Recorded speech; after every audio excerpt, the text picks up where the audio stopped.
My name is Lamar Laing, and today I'm going to show you how to get your WordPress site set up for free. We're going to go through the back end of WordPress so you're familiar with what you can and cannot do on the platform. We're going to go through the pricing, and we're going to go through the different products and features that WordPress offers. So let's dive in. WordPress.com is a hassle-free WordPress hosting service. They also offer WordPress hosting, WordPress for agencies, an affiliate program. You can register your domains. They have a AI website builder, a traditional website builder. You can create blogs, newsletters, professional emails. They also offer web design services and e-commerce. In addition to all that, they have an enterprise solution that's typically for bigger companies, but it's essentially WordPress at scale. They call it WordPress VIP. Some of their clients include Salesforce, News Corp, Al Jazeera, Meta, HelloFresh, and much, much more. So WordPress.com is definitely the home of the WordPress platform. WordPress offers themes. You have hundreds, thousands. I would be surprised if there aren't hundreds of thousands at this point of themes that you can use for all different type of use cases. So let's say you want to create a blog. There are unlimited themes for you to use. Portfolio websites, if you're a web developer, designer, marketer, if you have any type of work that you've done, you can create a website to do that as well. Businesses, various types of businesses. If you've got a static site that offers a product, or if you're a restaurant that just wants to show off your menu, you can get set up in WordPress. E-commerce stores, you can do the same with something called WooCommerce. And I'll get into WooCommerce later, but it's essentially WordPress's version of what Shopify offers. Design, real estate, health and wellness, newsletter, landing pages, and more. So it's pretty robust as far as that goes. Now let's check out plugins. In addition to themes, WordPress has hundreds of or thousands of plugins for you to choose from in order to make your site more dynamic and user friendly. You can manage your SEO with WordPress. You can manage different types of forms. WooCommerce, you can sell subscriptions. You can set up your Google Analytics. You can set up various accounting softwares. You can set up different types of CRMs. WordPress is really great because it allows you to integrate whatever you're using into your website. So definitely check out the plugin offerings and go through these lists: search engine optimization, e-commerce and business, booking and scheduling, events calendar, social, email. Go through these. It will give you an idea of what you can and can't build and what you may need to plan for. So let's say you want to build an MVP and you just want to get something very small working to prove the concept. You can then plan and say, hey, I know I need to integrate forms, so I can use this form manager, but I can't do this at scale. So I'm going to need someone to help me do this at scale down the road. Same thing with all these plugins. You can think about the plugins as a different like department that you can manage in your IT department, in your marketing department, on your WordPress site. And then you can grow from there. It's really powerful if you have imagination. Build faster with patterns. So this is build anything with patterns, choose from a library, drive into hundreds of expertly designed, fully responsive layouts, and bring any kind of website to life faster. Okay. Yeah, so essentially this is a part of their builder offering. So let's jump into pricing. Now let's take a look at the pricing options. $4, $8, $25, $45, and enterprise at $25,000. You can also start for absolutely free. So I think this is great. It allows you to scale up as you are growing. So You may start free just to figure out what you can and can't do, and then come over to likely premium and then business. If you're ready to get started and you know you're ready to hire a web developer, and you know you this is going to be your business platform, you may just want to jump in to the business or e-commerce plans instead of wasting your time doing the free stuff, because you're going to run into limitations, have to upgrade, and then figure it out from there. But today we're going to start with the free plan so you're familiar with what's going on. So I've already signed up. We're going to walk through the back end and see what's going on. Don't forget to like and subscribe. Thank you. Click continue. They send you an email with a login link, so you're going to go over to that email. Now we're logged in. As you can see, there's a lot going on here, but don't be overwhelmed. Once you're familiar with this sidebar over here, everything is going to make sense and you're going to be able to get the ball rolling quickly. So on the home page, WordPress does a great job of getting you set up correctly. So we already chose the plan. We're doing the free one for now. So let's give our site a name. This is going to take us to the general settings area, and you can also find that in the menu on the left side. So let's go back home and scroll down on the left side and click settings, and that's going to take you to general settings as well. Like I said, once you get familiar with the left navigation bar, everything is going to make sense. So we're going to give our site a title, whatever your website name is going to be. Mine is Lamar Laing. Okay, tagline. The tagline is going to be the words that explain what your website is for, and this is going to matter when it comes to SEO as well. So I'm going to name my tagline Lamar's Tech Talks. Don't forget to like and subscribe. Thank you. Understanding the difference between posts and pages in WordPress is crucial for you to be able to create posts, create pages, and manage your content over a long period of time. By the end of this, you will understand key differences and use cases for post versus pages. You will understand purpose and use case. You will understand timelines and data relevance. You will understand navigation and organization.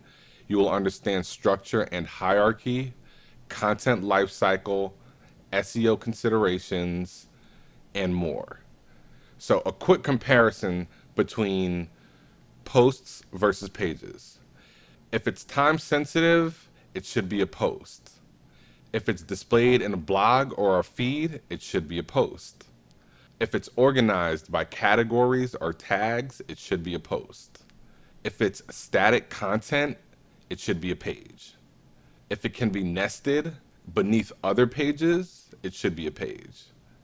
If it's evergreen content that will be relevant over a long period of time, it should be a page. If you wanted to show the author or the date, it should be a post. If you want great SEO and blog traffic, you should create a post and a page. Don't forget to like and subscribe. Thank you.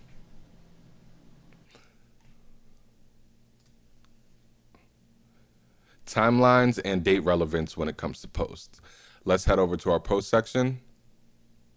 As you can see, after we click our post page, in the left menu, we'll see a drop-down navigation with the options of seeing all posts, add posts, and categories and tags.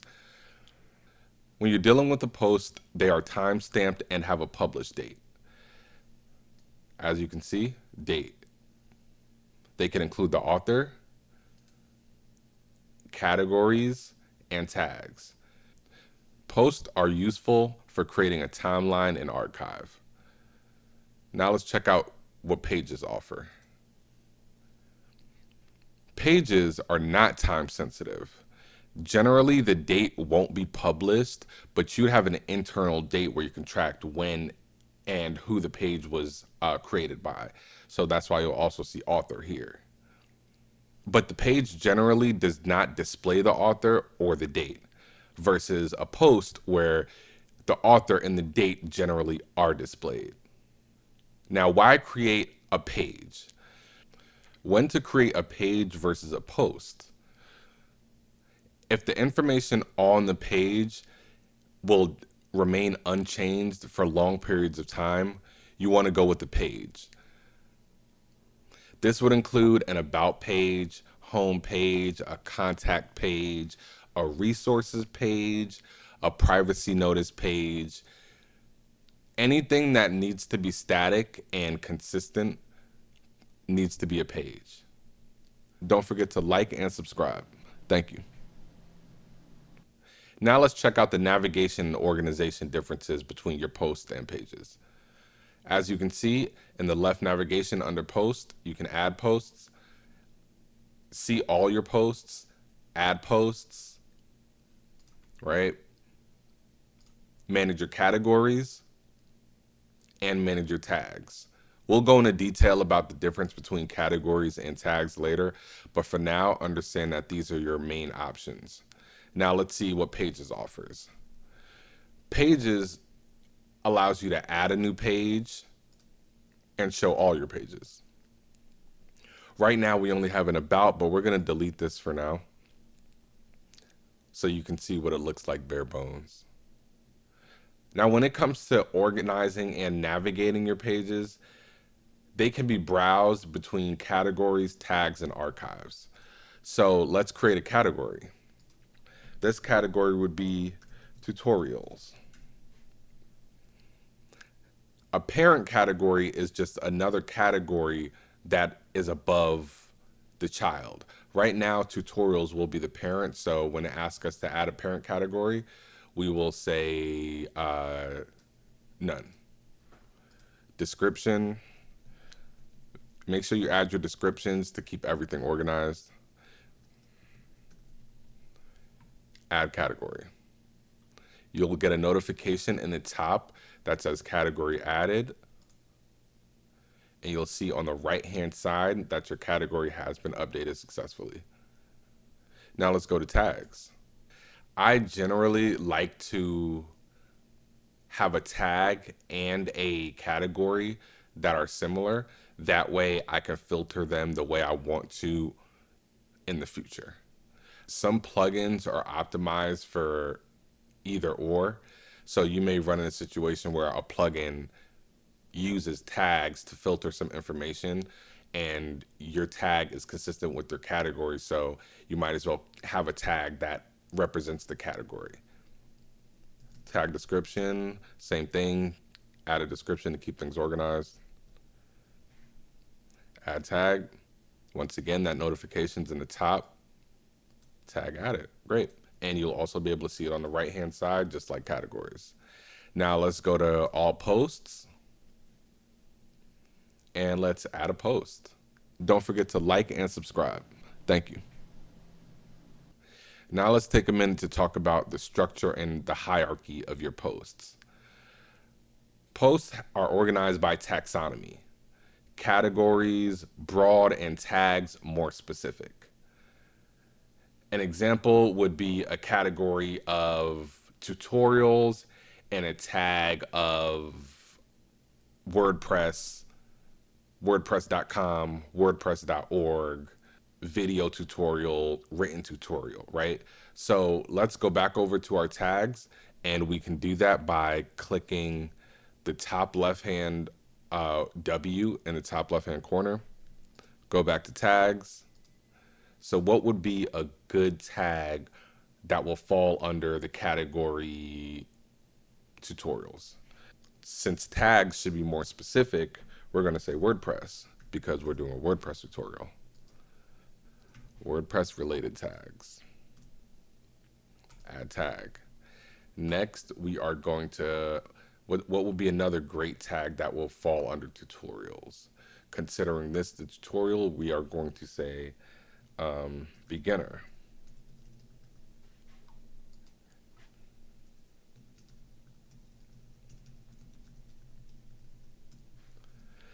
That way, when someone is filtering to find one of my great videos on how to work with WordPress. And if they're a beginner, they can click beginner. Also, it's not limited to beginners, right? So if they click WordPress, they'll see the beginner content that may be interesting to them. Now we have our WordPress tag and our beginner tag. So let's go back over to all of our posts, add new post, and we're going to call this Understanding Pages versus Posts in WordPress. Better yet, everything you should know about pages versus posts in WordPress.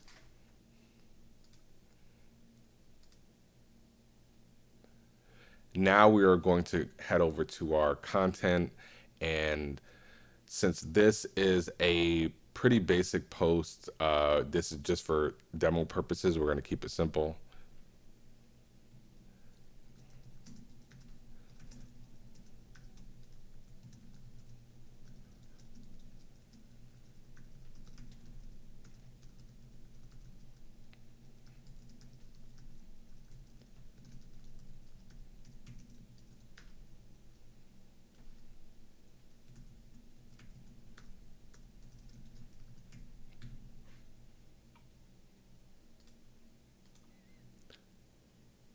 Voila.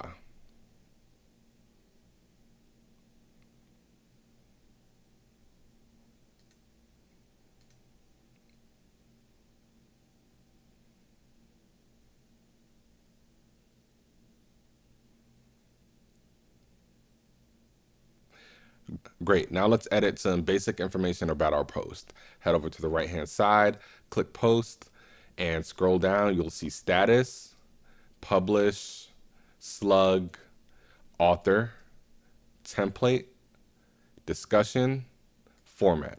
We're going to go through each of these one by one. Status will just essentially tell you what the visibility and status of your post is. So it could be in draft mode, it could be pending, waiting for review, it could be in private mode. Only site admins and editors will be able to see that. You could schedule your posts, publish automatically on a chosen date, and it could be published, which means it's visible to everyone. So your status will tell you where your post is at a specific point in time. Publish, this will say immediately, or if you want to pick a day, it will automatically change.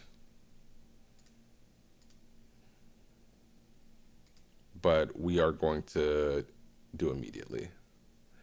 The slug, this is the link, right? So it'll be your website.com/date, time, or date, year, and then this slug. So everything you should know about pages versus posts in WordPress. When you create this title the first time, generally the slug will automatically update. Depending on your theme, that may work differently, but generally that's how it works. Once you come in, make sure you know what your slug is going to be and your title is going to be, so your slug can match the title. Author, this will show whoever the author is. You can change the author. So if you're just managing this for your team, the more users that have access, you'll see them here and you can click them as the author.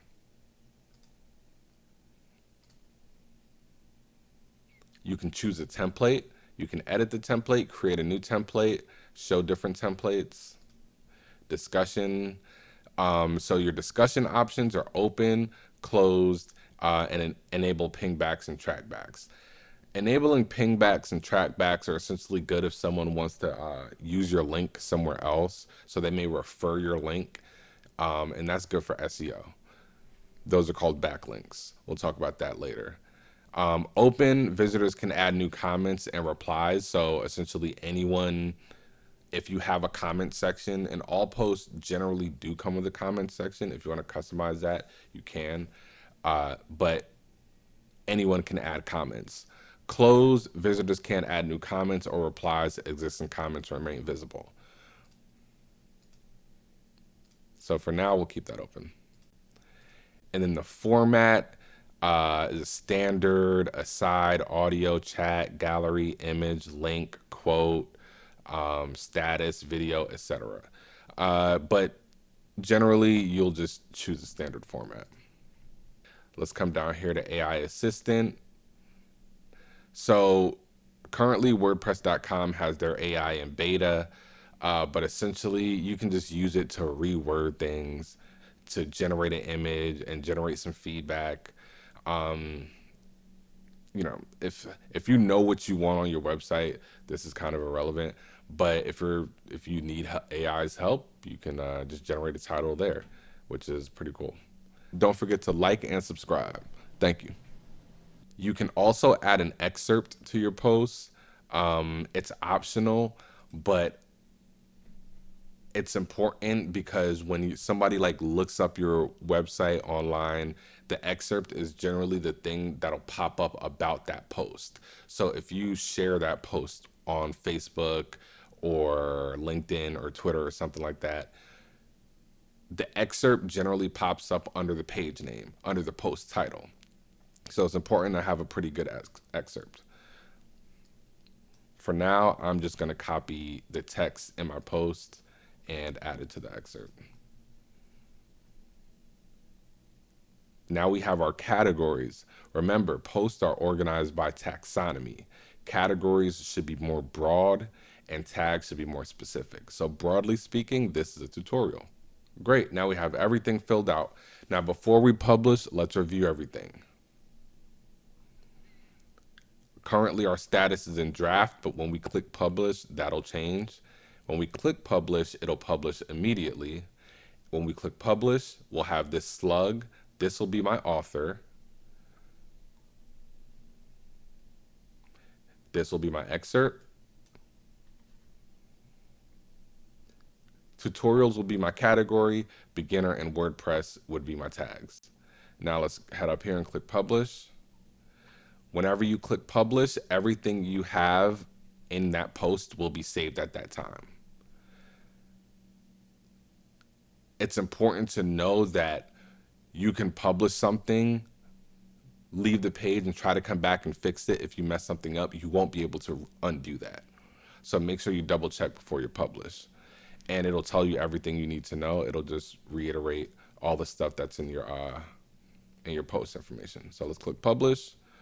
Boom, we've got our publish in the bottom left-hand corner. It'll give you the option to view the post. And there is our post. Everything you should know about pages versus posts in WordPress, written by Lamar Laing in tutorials. Let's click tutorials. When you click tutorials or when you click any category, it'll take you to a page dedicated to that category. Now we're at category/tutorials. And as you can see, it lists the post that we just created that was in the tutorials category.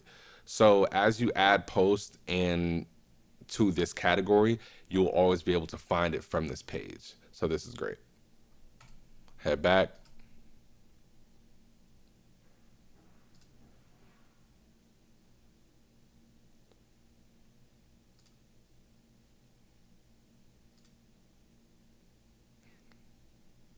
Now, when we click our post menu from the home dashboard, we'll see our new post.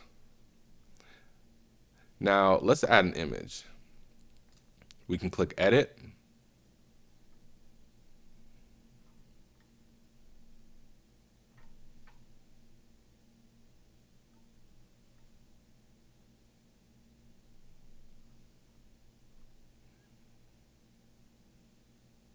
And we're going to head over to set featured image in the top right-hand corner. A featured image is the image that represents that page.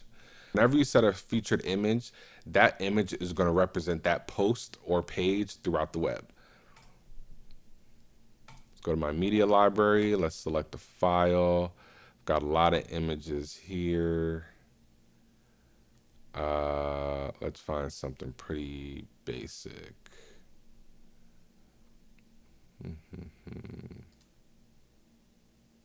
Here we have our image. Click open. As you can see, it's loading. There's our image. Now we're in a screen called our media library.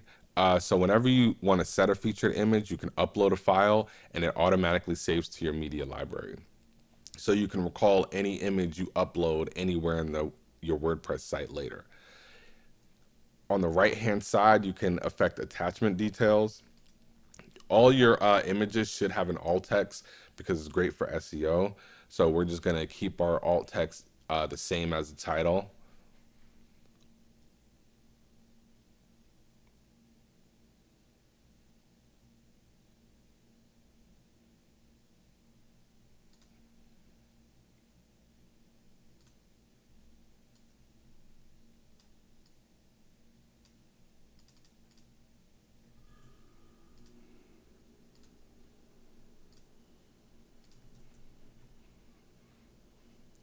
Alt text set. Now let's click set featured image. Now you see your featured image here. You can replace or remove it altogether. Let's click save. Saving. Now let's view our post again. And there's your post. Really easy, right? Don't forget to like and subscribe. Thank you. Next, let's create a page. Go over to pages in the left-hand navigation menu. Click add page. As you can see, the first few options are templates. This is great if you don't really want to spend any time styling and you want a page quickly. You can click any of these templates and they'll load up with all the information necessary. So for ease, we are going to start with so you get the best understanding of this, we're going to start with a blank template. Click exit. Now this page is going to be called home.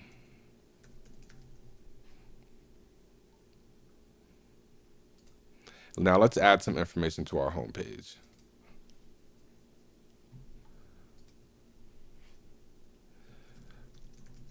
Learn the ins and outs of technical digital marketing with Lamar Laing.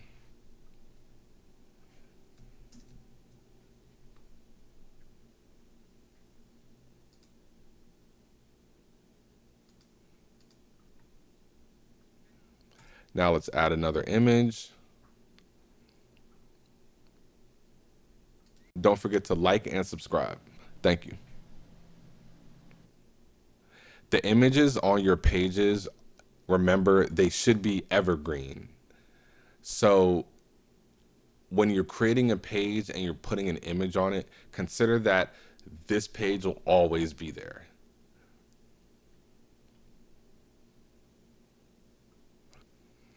I decided to go with a picture that represented people on the computer learning from me. Now let's review our pages sidebar on the right side. I know everything looks familiar. It looks very similar to the posts, but remember, a page is different than a post. So if you're confused and you accidentally click pages when you wanted a post or post when you wanted a page, just look over here in your right navigation menu. You'll see page highlighted.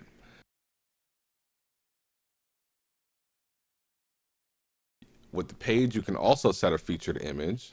So we're just going to go and select our image of people learning from me.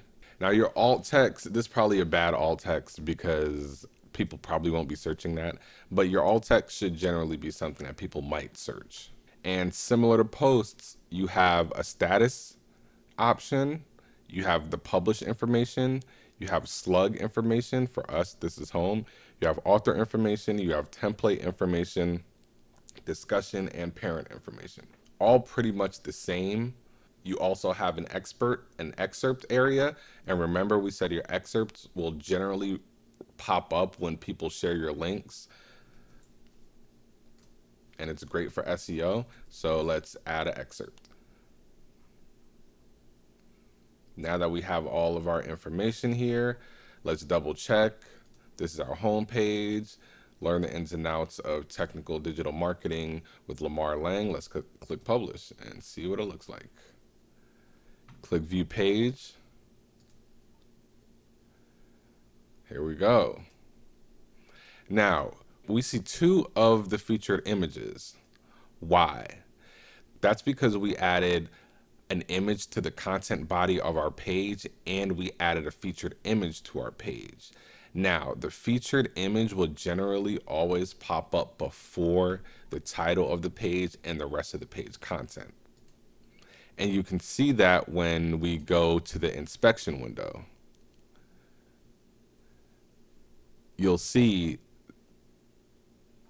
that our heading, our H1 is here, and the rest of the content that was in our post falls underneath it. So this is the text we added, and this is the image we added.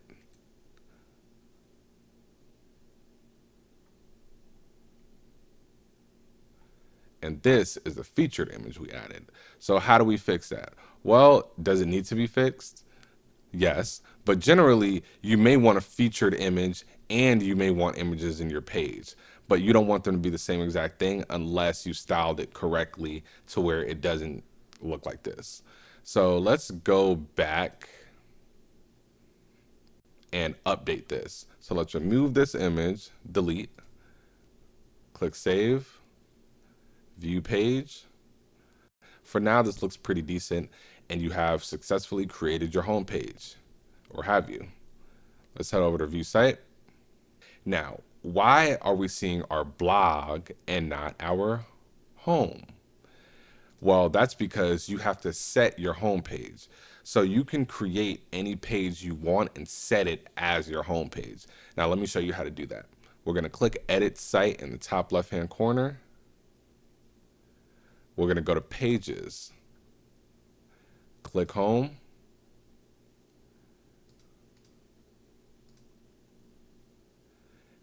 Click the three dots on the right side of that page selector and click Set as Homepage. Set as Homepage. Now, when we go back to our dashboard and we click View Site, there's our homepage. We no longer see the blog. Now, but why can't we go to the blog? Where's the blog? It should be in our top menu. Why don't we see a blog page? Similar to the home page, you have to construct your navigation and decide what should and shouldn't be there. You may have 20 pages, but only want 3 in the navigation. So let's go back over to edit page.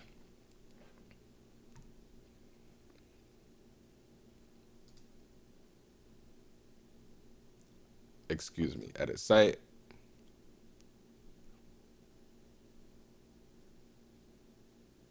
Click navigation. Don't forget to like and subscribe. Thank you. Now let's add blog to our navigation. But wait, how come we don't see blog here?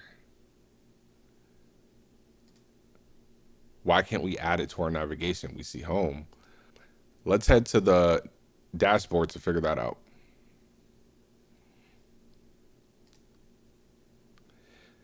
You can only add pages to the navigation menu or links. So you can link out to a blog page or you can link out to another page. So let me explain.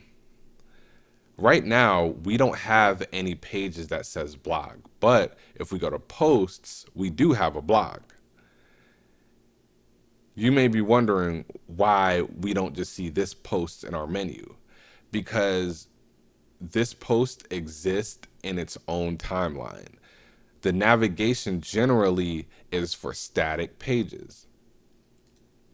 how do we combine the power of our post and the power of our pages to create a blog page? Well, step one, we go to pages, add page. Now we're going to create a blog page. You guessed it,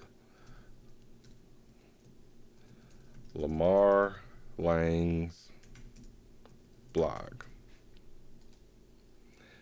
Now, click add block, and you're going to see a few options here, but this is not all the options. Click browse all, and you'll see an unlimited, almost unlimited amount of options to add to your page. And this is the great thing about WordPress. There's a lot of plugins, widgets, blocks, building blocks for you to get everything organized and create a minimum viable product or a dynamic website. So for now, we want to see our blog post. So let's type in blog, and we have the options of blog roll, share the sites you follow with your users, blog stats, blog posts. Now, we're going to use blog posts for now. And it's that simple. You drag it in and you'll see your blog posts. So let's see how that worked. Publish. View page. Is that a blog post or a page? It's a blog page. How do we know? It's in our top menu, and it only shows an excerpt of the blog. When you click it, now you actually go to the post of the blog, which is at a different location. So it's the link structure would be something like date and post title, whereas any other page would be just the page name. So far, we've gone over timelines and date relevance for posts versus pages. We've gone over navigation and organization, and we've gone over structure and hierarchy. Now let's consider the content lifecycle. The difference between posts and pages and the content lifecycle is this. If the content appears on a blog feed, it's a post. If the content is part of a content loop, it's a post. If there's subtle syndication, so maybe something like a RS feed, you should be a post. If it's editable at any time, it could be a post or page. You can edit your posts later and keep the same publish date. Might be good if you want to update information that may now be outdated on the post. And lastly, if it's for a landing page or used for the navigation menu, as we previously discussed, it should be a page. So if you want people to access your blog, you create a blog page that shows your blog posts. If you want people to access any content filtered by category or tag, you'll create a page that shows that content filtered by the category or tag. Now let's take a minute or two to consider the SEO, search engine optimization considerations for posts and pages. When it comes to posts, you benefit from frequent updates and internal linking. When it comes to post SEO, you're going to benefit from frequent updates and internal linking. Blog posts are meant to be updated often. You might publish weekly or monthly posts or topics relevant to your certain niche at a certain specific point in time. This tells search engines that your site is active and relevant. Essentially, the more content you post, the more the search engines can crawl it, the more they'll recommend it because you're actively up to date. And it gives you an SEO boost. Google favors sites that continuously Google favors sites that continuously provide new and relevant content. You also benefit from internal linking. Each new post is a chance to link to an older post or an important page. This strengthens your site internal structure and keeps users and search bots moving through your site. Don't forget to like and subscribe. Thank you. A good example would be a post title 5 WordPress SEO mistakes to avoid. Might link to an earlier post, beginner guides to WordPress SEO, which might link to a earlier post, everything you need to know about WordPress posts versus pages. Another thing about posts and the SEO of posts is they're great for targeting long tail keywords over time. Now, what are long tail keywords? They're highly specific search phrases with lower competition but higher intent.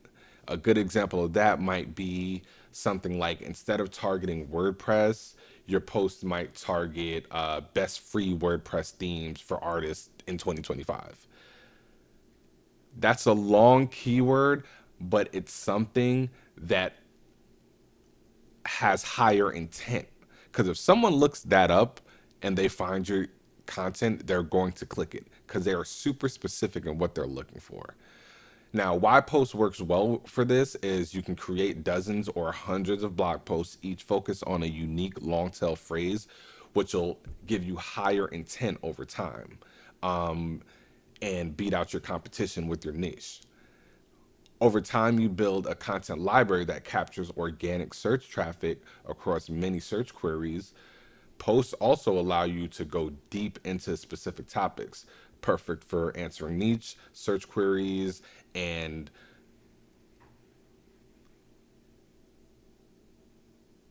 posts also allow you to go into deep specific topics, perfect for answering niche search. Posts also allow you to go into deep Posts also allow you to go into deep specific topics, perfect for niche search queries. Okay. Now let's consider the SEO of pages. Pages are best for core website SEO. They represent the core structure of your site. They should be evergreen, high value, and central to the user navigation. Like we talked about before, examples would include about, contact, services, pricing, resources, privacy policy, etc. These are pages Google expects to see and rank highly when someone searches for your business or service. They're ideal for earning backlinks, which are other people linking to your website, featuring in your navigation menu. They're good for converting visitors into leads and customers. So think about whenever you want to market a product, you don't create a landing post, you create a landing page. Generally speaking, because that's a page that Google expects to see quickly.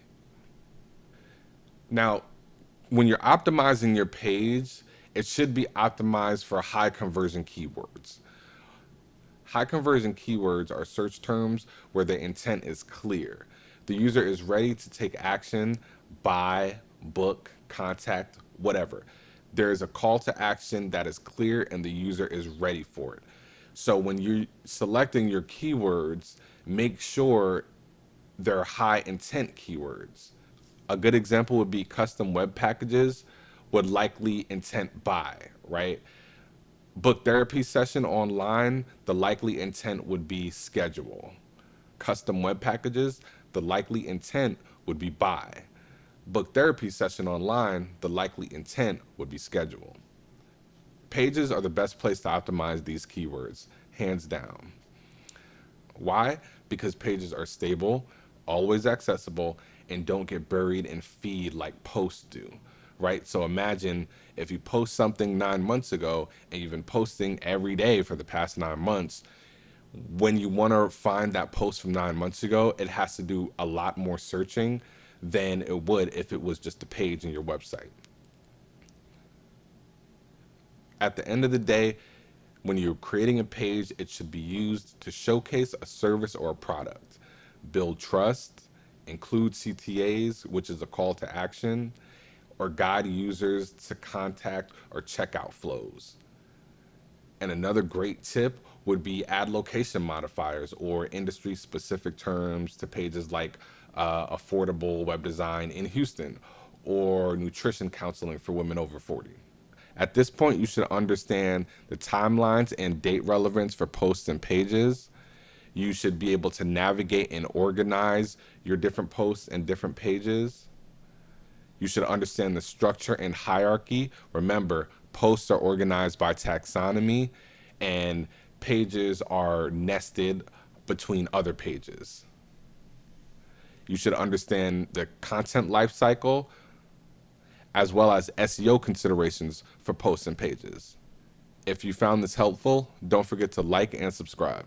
Thank you.